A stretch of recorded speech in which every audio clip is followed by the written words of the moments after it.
வணக்கம். இன்று நாம் பார்க்கப் போவது பகவத் கீதா 8வது அத்தியாயம். அக்ஷர பரபிரம்ம யோகம்.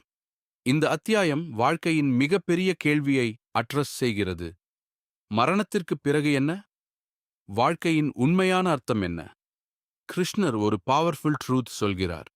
நீ இறக்கும் நேரத்தில் என்ன நினைக்கிறாயோ அதே நிலையை அடைவாய். இது ஒரு ஷாக்கிங் ட்ரூத். லாஸ்ட் தாட் சமம். Next state deep understanding. நாம் எப்படி வாழ்கிறோம் அதுவே இறுதி நினைவாக மாறும். அதனால்தான் டெய்லி வாழ்க்கைதான் ஃபைனல் மொமெண்டை உருவாக்குகிறது. முக்கிய டீச்சிங் மரணத்தின் போது கடவுளை நினைத்தால் உயர்ந்த நிலை அடைவோம். ஆனா ஒரு கொஸ்டின், லாஸ்ட் மோமெண்ட்ல நினைக்க முடியுமா? ஆன்சர், டெய்லி பிராக்டிஸ் இருந்தால் மட்டுமே முடியும். Life lesson 1. எப்படி வாழ்கிறோம் முக்கியம். இறுதி நேரத்தில் சடன்லி சேஞ்ச் முடியாது. நீ டெய்லி என்ன நினைக்கிறாய், எப்படி வாழ்கிறாய், அதுவே ஃபியூச்சர் ஆகும். Life lesson 2. Mind training. Mind last மோமெண்ட்ல கண்ட்ரோல் ஆகணும் என்றால் டெய்லி ட்ரெயின் பண்ணணும். மெடிடேஷன், அவேர்னஸ், டிவோஷன், இவை பிராக்டிஸ் அவசியம். Life lesson 3. Focus on higher purpose. சாதாரண வாழ்க்கை மட்டும் போதாது. உன் வாழ்க்கைக்கு ஒரு டீப்பர் மீனிங் தேவை. இல்லையெனில் லைஃப் எம்டி ஆக இருக்கும். Life lesson 4. Time is limited. வாழ்க்கை பெர்மனன்ட் இல்லை. இது ரியலைசேஷன் வந்தால் டைம் வேஸ்ட் பண்ண மாட்டாய். ப்ரையாரிட்டிஸ் கிளியர் ஆகும். Life lesson 5. டிட்டாச்மெண்ட் எல்லாம் டெம்பரரி. Body money status. இதை புரிந்தால் அட்டாச்மெண்ட் குறையும்.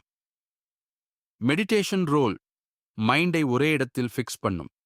டெத் மொமெண்ட்ல கூட காமாக இருக்க உதவும். Real life example. ஒரு மனிதன் வாழ்க்கை முழுக்க மணி பற்றி மட்டும் நினைக்கிறான். லாஸ்ட் மோமெண்ட்ல அதையே நினைப்பான். அதனால் நெக்ஸ்ட் ஸ்டேட் அதே டைரக்ஷன்ல இருக்கும். மற்றொருவர் ஸ்பிரிச்சுவல் வாழ்க்கை வாழ்கிறான். அவன் லாஸ்ட் மோமெண்ட்ல கால்மாக இருப்பான். Inner transformation. இந்த சாப்டர் புரிந்தால் வாழ்க்கையை சீரியஸாக எடுத்துக்கொள்வாய். டைம் வேல்யூ புரியும். லைஃப் பர்பஸ் கிளியர் ஆகும். Advanced inside. டெத் ஒரு எண்ட் இல்லை, அது டிரான்சிஷன். எனர்ஜி சேஞ்ச் ஆகிறது. இதை புரிந்தால் ஃபியர் ஆஃப் டெத் குறையும். சாயர்குத்து பிகெஸ்ட் மிஸ்டேக். லேட்டர் சேஞ்ச் பண்ணிக்கலாம் என்று நினைப்பது.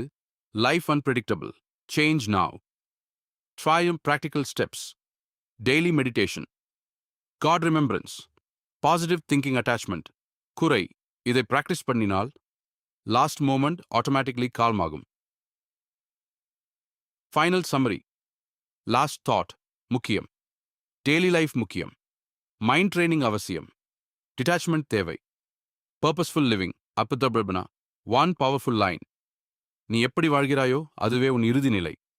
இதுதான் சாப்டர் 8 நமக்கு சொல்லும் மிகப்பெரிய உண்மை. அடுத்த அத்தியாயத்தில் கிருஷ்ணர் டிவோஷன் பற்றிய மிக ரகசியமான அறிவை சொல்லப் போகிறார். நன்றி.